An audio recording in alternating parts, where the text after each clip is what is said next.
Dans notre atelier aujourd'hui, donc un véhicule, une camionnette Chevrolet Colorado, avec un moteur diesel Duramax, un 4 cylindres.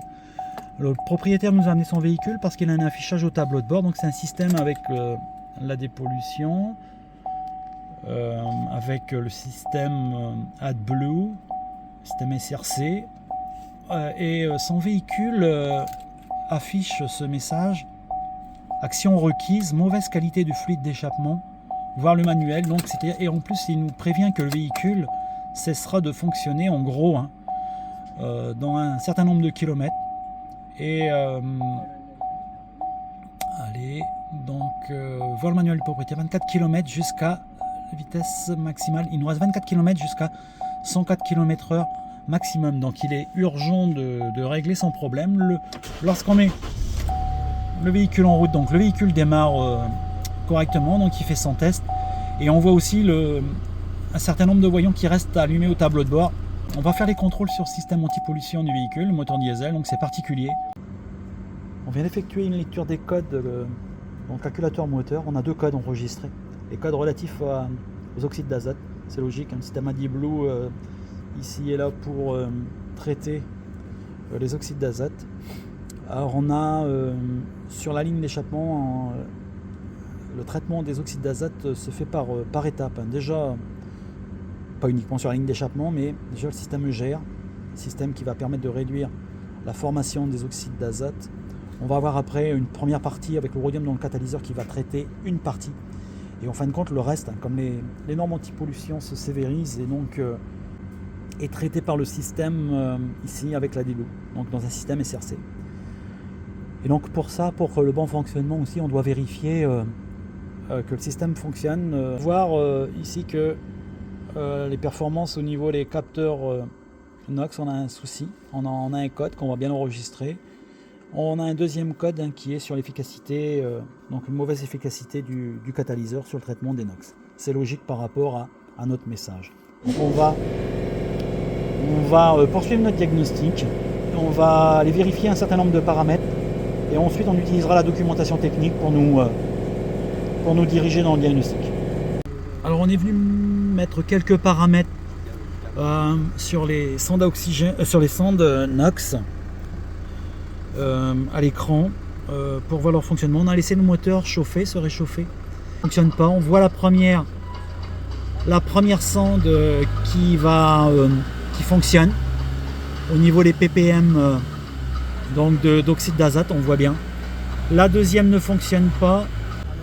Alors ce qu'on va faire, on va mettre le véhicule sur le pont et on va aller vérifier le branchement de la sonde visuellement, voir la sonde. Elle est sur son boîtier d'amplificateur, et on va vérifier les connecteurs, on va vérifier les liaisons, et si c'est correct, il faudra remplacer la sonde NOx numéro 2.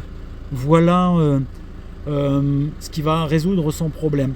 Ce qu'il faut comprendre, c'est que lorsque cette sonde a été remplacée, il va falloir réinitialiser le calculateur avec cette nouvelle sonde pour que ça puisse redémarrer. Et pour ça, il faut un appareil de diagnostic forcément capable d'effectuer cette réparation. On est sous le véhicule, on va en profiter pour faire une description du système d'échappement rapidement. On a la sortie d'échappement, on a le catalyseur qui est plus haut, on ne le voit pas très bien. Première partie de l'échappement, on peut voir ici notre injecteur AdBlue d'ailleurs, qui est commandé ici, qui injecte l'AdBlue dans cette première partie. On a de l'autre côté, on peut voir la première sonde oxyde d'azote qui est branchée en amont du système. Lorsqu'on poursuit, on a notre deuxième sonde qui se trouve ici, qui est branchée voilà ici. On a des différentes sondes de température. On a également une injection de carburant avant d'arriver au filtre à particules. Voilà, en haut on a une injection de gazole pour la régénération du filtre à particules qui se trouve ici. On le retrouve avec ses sondes de température. On a son branchement pour son capteur différentiel pour mesurer son taux d'encrassement, donc le capteur différentiel qui se trouve ici. Les sondes de température, donc c'est branché. Et on a la fin de notre échappement qui sort vers l'extérieur. Donc un échappement moteur diesel qui est quand même assez particulier. Alors on vient vérifier le connecteur. Alors le connecteur sur la sonde NOx en aval, elle a 4 fils. Donc c'est un connecteur, c'est 6 connecteurs, mais il n'y a que 4 fils de branchés. On a une alimentation 12 volts entre masse et ici. Donc quand on a le contact, on vérifie. On a bien, bon là le contact il est mis, on a 11,77 parce que la batterie est un peu faible, mais on a bien vérifié qu'on avait bien l'alimentation du module de la sonde. Ça passe par un relais, ensuite un fusible, donc c'est ce qu'on a observé sur le schéma électrique. On vérifie alors la communication sur le réseau multiplexé. On est resté entre la masse, alors on n'appuie pas sur les broches pour ne pas abîmer les connecteurs, et on peut voir, on a bien une communication sur nos fils de multiplexage. Alors on peut essayer l'autre, alors en faisant très attention. Et on se retrouve également avec 2,37. Ok, on peut arrêter. Donc on est sûr à 100% que notre câblage est correct et la panne est bien au niveau de cette sonde avec son boîtier. Donc le schéma électrique nous montre bien donc les deux sondes NOx. Alors, cette deuxième sonde ici qui nous intéresse. Alors on a une alimentation, je l'ai mis en jaune. Une alimentation 12 volts lorsque le contact est établi. Sa mise à la masse, c'est ce qu'on a contrôlé. Et la communication sur les deux fils ici, 2 et 5. Donc voilà. On a reçu la bonne pièce. Alors avant de l'enlever, donc on a choisi le bon outil et on va quand même chauffer. On va chauffer la sonde avec notre outil pour faciliter son démontage. On a les douilles, on a ce type de douille. Alors, ce type de douille ici fondue, donc qui permet de passer le câble et puis de desserrer. Donc on chauffe un maximum et puis on remplace la pièce. Voilà, la nouvelle pièce est montée. On va la rebrancher. On va ensuite, ça demande un apprentissage avec l'appareil de diagnostic. On va vérifier ça et on a aussi la vidange d'huile moteur à effectuer.